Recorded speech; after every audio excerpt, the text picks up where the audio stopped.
Indian Wells, California. March 2001. The BNP Paribas Open, one of the biggest tennis tournaments outside the Grand Slams, desert heat, palm trees lining perfectly manicured courts, luxury boxes filled with wealthy spectators, corporate sponsors everywhere. This is where tennis meets Hollywood, where celebrities sit courtside, where being seen matters as much as the tennis itself. Serena Williams is 19 years old, already a Grand Slam champion. US Open winner in 1999, rising star, powerful serve, aggressive baseline game. Black woman in a sport that's been predominantly white since its inception. She and her sister Venus are changing tennis, changing what's possible, changing who belongs in this world of country clubs and exclusive memberships. But on this particular Saturday afternoon, March 17, 2001, something happens that will change Serena Williams forever. Something that will keep her away from Indian Wells for 14 years. Something that will expose the ugliest side of professional tennis. Something that proves racism doesn't disappear just because you're talented, just because you're winning, just because you're doing everything right. The tournament has been going well. Serena is in the semi-finals. She's supposed to face her sister Venus. The Williams sisters facing each other is always big news. Media loves it. Fans love it. The narrative writes itself. Two sisters, both champions, raised by the same controversial father Richard Williams, trained on the same public courts in Compton, now facing each other for a spot in the final. But then 20 minutes before the match is scheduled to start, an announcement echoes through the stadium. Venus Williams has withdrawn due to tendinitis in her knee. The match is cancelled. Serena Williams advances to the final by walkover. No match, no competition, just an automatic advancement. The crowd doesn't take it well. 16,000 people packed into the stadium. They paid premium prices. They wanted to see the Williams sisters battle. They wanted drama. They wanted competition. And now they're being told there's no match. Venus is injured. Serena advances, simple as that. But nothing about what happens next is simple. Whispers start immediately. Suspicions, conspiracy theories. People don't believe the injury is real. They think Richard Williams, the father, fixed the match. They think he decided which daughter would advance. They think the whole thing is rigged, orchestrated, predetermined. No evidence, no proof. Just suspicion, fueled by something deeper, something uglier. The Williams family has always been controversial. Richard Williams is outspoken, confident, sometimes abrasive. He trained his daughters himself, didn't follow traditional tennis academy routes. He's black, he's loud, and he doesn't apologize for either. The tennis establishment has never fully accepted him, never fully accepted his methods, never fully accepted that two black girls from Compton could dominate a sport that's been white and privileged for over a century. And now with Venus withdrawing minutes before the match, all that underlying resentment, all that suspicion, all that barely concealed racism finds an outlet. The boos start in the stands, not just disappointed groans, real boos, angry, hostile, sustained booing. Directed at Venus as she's seen leaving the stadium, directed at Richard Williams as he's spotted in the crowd. The anger is palpable, thick in the desert air like humidity. Serena is in the locker room when she hears about the crowd's reaction. She's preparing for the final, scheduled for the next day, Sunday. She's supposed to face Kim Clijsters, a Belgian player, talented, popular, well-liked. A match the crowd will embrace, a match where Serena will be the clear villain. Linda, Serena's mother, tells her what's happening outside. The boos, the anger, the accusations. Serena doesn't fully understand yet. She's 19. She's focused on tennis. She thinks the crowd will calm down, thinks by tomorrow they'll be fine, thinks she can win them over by playing great tennis. She has no idea what's coming. Sunday, March 18, 2001. Final day. The stadium is packed again. 16,000 people, every seat filled. The energy is different from a normal final. There's tension, anticipation, not the excited kind, the hostile kind. People are here for more than tennis. They're here to make a statement. Serena is in the locker room. She can hear the crowd noise through the walls, muffled but loud. She's warming up, stretching, trying to focus. Linda is with her. So is Venus, supporting her sister despite everything that happened yesterday. Richard Williams is planning to watch from the stands, from the family box. Venus says something to Serena quietly. It might be rough out there today. Don't let them get to you. Just play your game. Serena nods. She's tough. She's been dealing with racism her whole life. Subtle, not subtle, on the court, off the court. Comments about her body, comments about her hair, comments about whether she belongs in tennis. She's developed thick skin. She thinks she's ready for whatever the crowd throws at her. She's not ready. The walkout happens. Serena walks through the tunnel onto the court. The moment she appears, the moment the crowd sees her, the sound hits like a physical force. Booing. Loud, sustained, aggressive booing. 16,000 people expressing their anger, their resentment, their racism disguised as disappointment about a canceled match. Serena stops for a second, just a second. The sound is overwhelming. She's never experienced anything like this. Not at this scale, not this hostile, not this unified. 16,000 voices joined in rejection. She keeps walking. Head up, face neutral. Trying not to show how much it's affecting her, trying to be professional, trying to be strong. Kim Clijsters walks out from the other tunnel. The crowd erupts, cheering. Loud, enthusiastic, welcoming cheering. The contrast is stark, brutal, impossible to ignore. Kim gets a hero's welcome. Serena gets hatred. Amashul Sholkadichi Olan She, Barasan Ra Yashunda. Richard Williams and Venus make their way to their seats in the stadium. The crowd sees them. The booing intensifies. People stand up, pointing, shouting, not just booing, slurs, racial slurs, ugly, vicious words that echo through the stadium. Security doesn't stop it. Tournament officials don't intervene. The hatred is allowed to flow freely. Venus sits down next to her father. Her face is stone. Richard Williams stares straight ahead, refusing to leave, refusing to hide, refusing to give the crowd the satisfaction of driving them away. On the court, Serena is trying to warm up. Every time she hits a ball, a section of the crowd boos. Every time she misses a warm-up shot, they cheer. The hostility is relentless, suffocating. The match starts. Serena tries to focus, tries to block out the noise, tries to just play tennis. First serve, fault. The crowd cheers. Second serve, ace. The crowd boos. Kim hits a winner, standing ovation. Serena hits a winner, scattered applause, mostly silence, some boos. The pattern continues. Every point Serena wins is met with hostility. Every point Kim wins is celebrated like a championship point. The crowd isn't watching tennis. They're participating in something uglier. They're punishing Serena for crimes she didn't commit.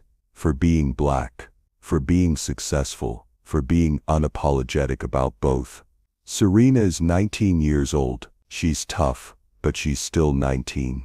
She's still human, and the weight of 16,000 people's hatred is crushing. Between games, she looks up at her father and sister. They're surrounded by hostility. Venus is crying.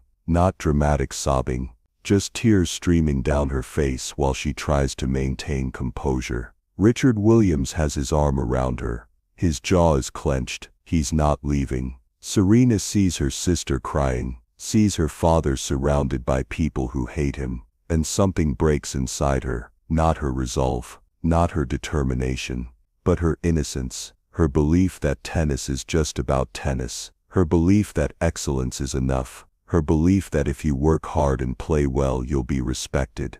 She realizes in that moment that none of that matters to these people. She could play perfect tennis, and they'd still hate her. She could win gracefully and they'd still boo, because this isn't about tennis. It never was. De tambu noktada, her shejeri donumes, bichim de diesti. The tears start. Serena Williams is playing in a final, and she's crying. Not because she's losing, she's winning. She's up in the first set, playing well despite everything. But the emotional weight is too much. The isolation, the hatred, the knowledge that 16,000 people want her to fail, want her to suffer, want her humiliated. She wipes her eyes between points, tries to compose herself, but the tears keep coming, and the crowd sees it. Some sections cheer louder, feeding on her pain. They came to see her punished, and here's the proof that it's working. Kim Clijsters is uncomfortable. This isn't how she wants to win. She's a good person, a fair competitor. She didn't ask for this crowd support, didn't want it to come at the expense of Serena's dignity. But there's nothing she can do except play tennis. The match continues. Serena is playing on pure instinct now. Her mind is elsewhere. Part of her is still on the court, executing shots. Part of her is in the stands with her father and sister. Part of her is somewhere far away protecting herself from the trauma of this moment. She wins the first set 6-4.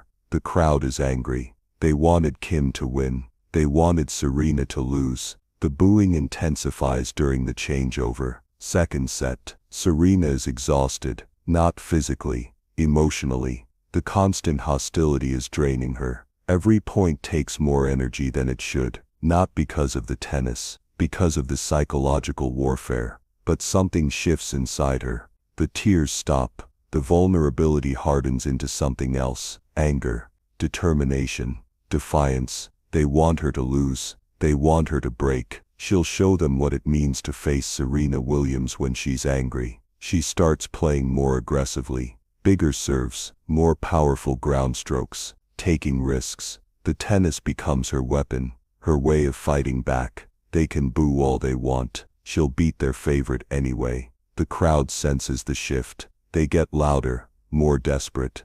They're throwing everything at her, booing every serve, cheering every error, creating a hostile environment that would break most players. But Serena Williams isn't most players. She wins the second set 6-4, 2 straight sets. She's the Indian Wells champion, despite everything, despite the hatred, despite the tears, despite 16,000 people trying to break her spirit. The moment she wins, the moment she hits the final winner, the stadium doesn't explode in celebration like normal. Some people clap politely, most are silent, some are still booing. They just watched one of the best tennis performances under pressure in history, and they're booing. Serena doesn't celebrate, doesn't pump her fist, doesn't show emotion. She shakes Kim's hand quickly. Kim says something supportive. Serena barely hears it. She's shutting down emotionally, protecting herself. The trophy ceremony happens. Serena stands there champion, while scattered boos echo through the stadium. The trophy is handed to her. She doesn't smile, doesn't wave, just accepts it and leaves as quickly as possible. In the locker room she breaks down completely. Venus is there, Linda is there. Richard arrives, his face set in stone. The family huddles together. Serena is sobbing now, all the emotion she held back on the court flooding out. "I'll never come back here," she says through tears. "Never. I don't care if they beg me." Richard Williams makes his own vow that day. He'll never forget what happened, never forgive the tournament, never let the tennis establishment pretend this didn't happen. Henus and Buyuk Surprisi Germadine. The story doesn't end there. The tournament officials don't apologize. The media coverage is mixed. Some journalists defend Serena, calling out the obvious racism. Others blame the Williams family, suggesting they brought it on themselves by being too controversial, too confident,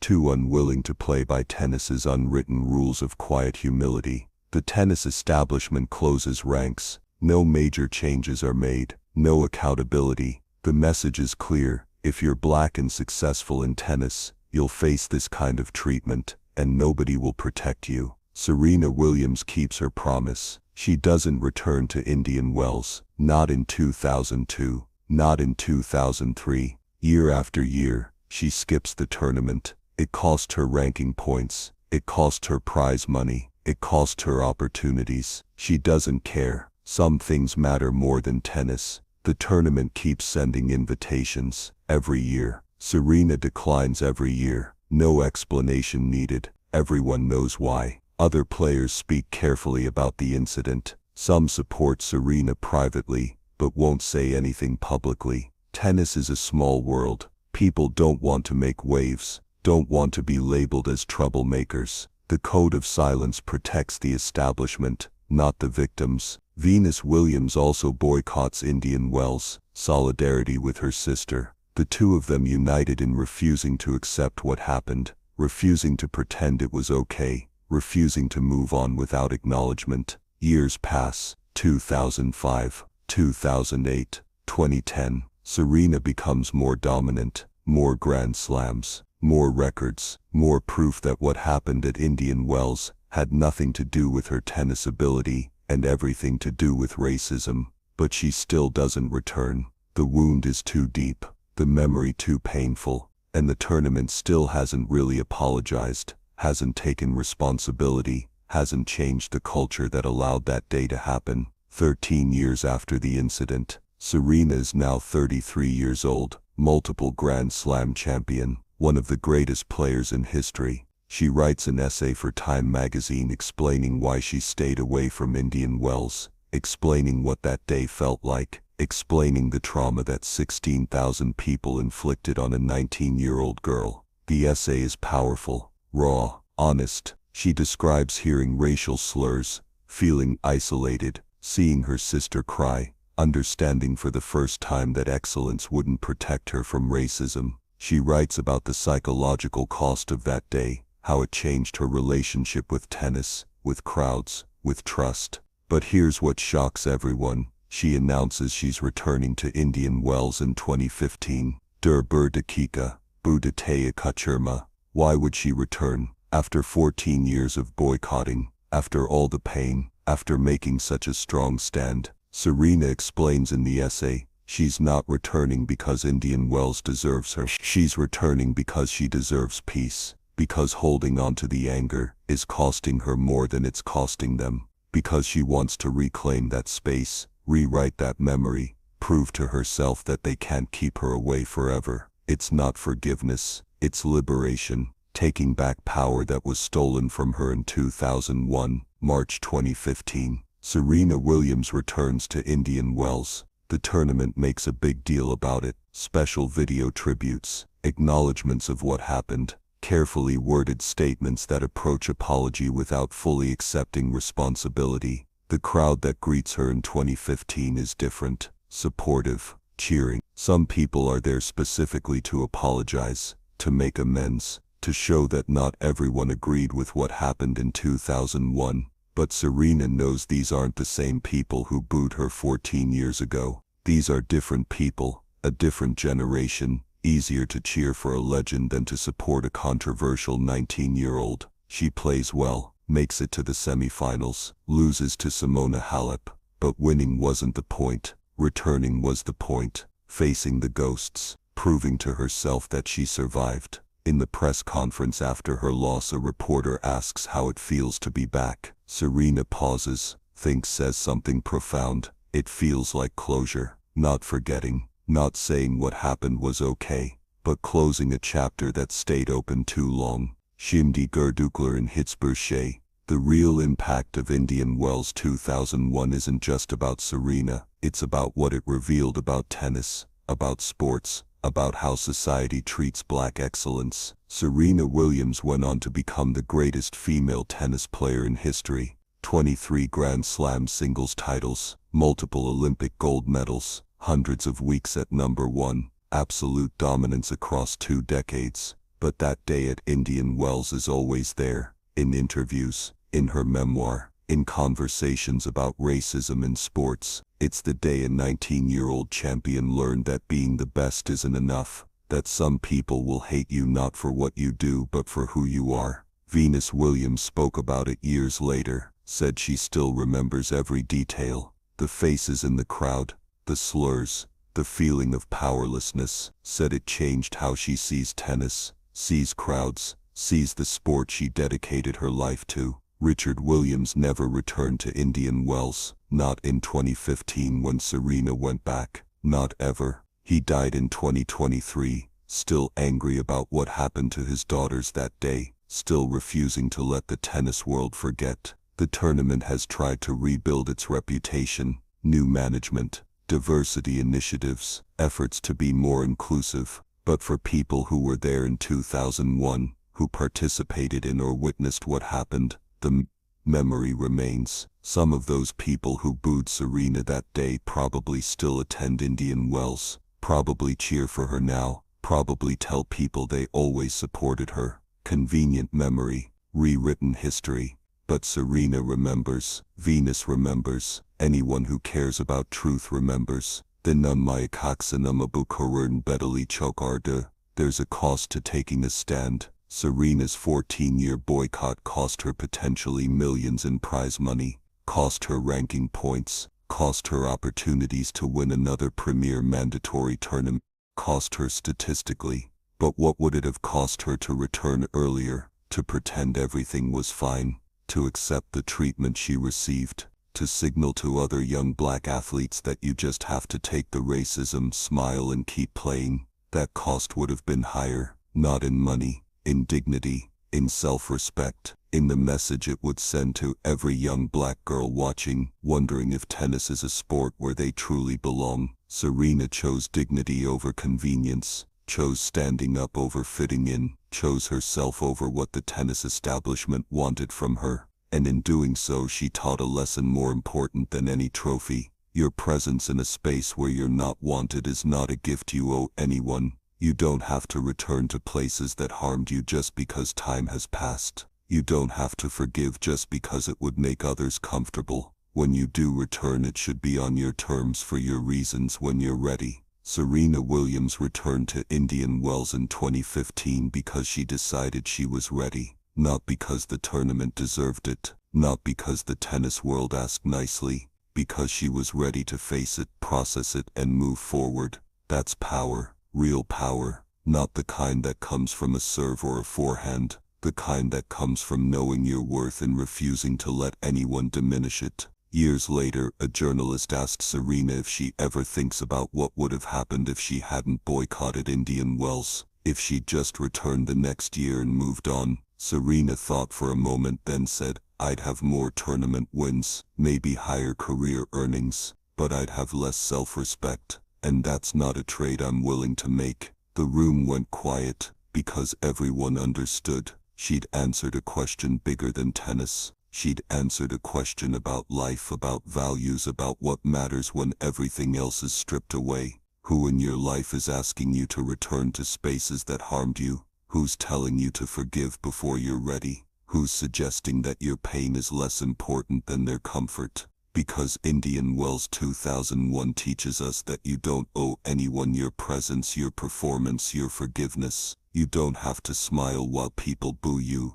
You don't have to accept discrimination quietly just because it's expected. Serena Williams was 19 years old when 16,000 people tried to break her. They failed. She walked off that court a champion. She stayed away for 14 years on principle. She returned when she was ready, not when they were comfortable. That's not just athletic excellence, that's life excellence. That's knowing who you are and refusing to compromise it for anyone. The next time someone asks you to endure disrespect for the sake of keeping the peace, remember Indian Wells. Remember a 19-year-old girl crying on a tennis court while thousands of people booed her for winning. Remember that she walked away from millions of dollars to protect her dignity. Remember that she only came back when she decided it was right for her. And ask yourself, what's my Indian Wells? What space is asking me to shrink myself, to accept less, to pretend discrimination isn't happening?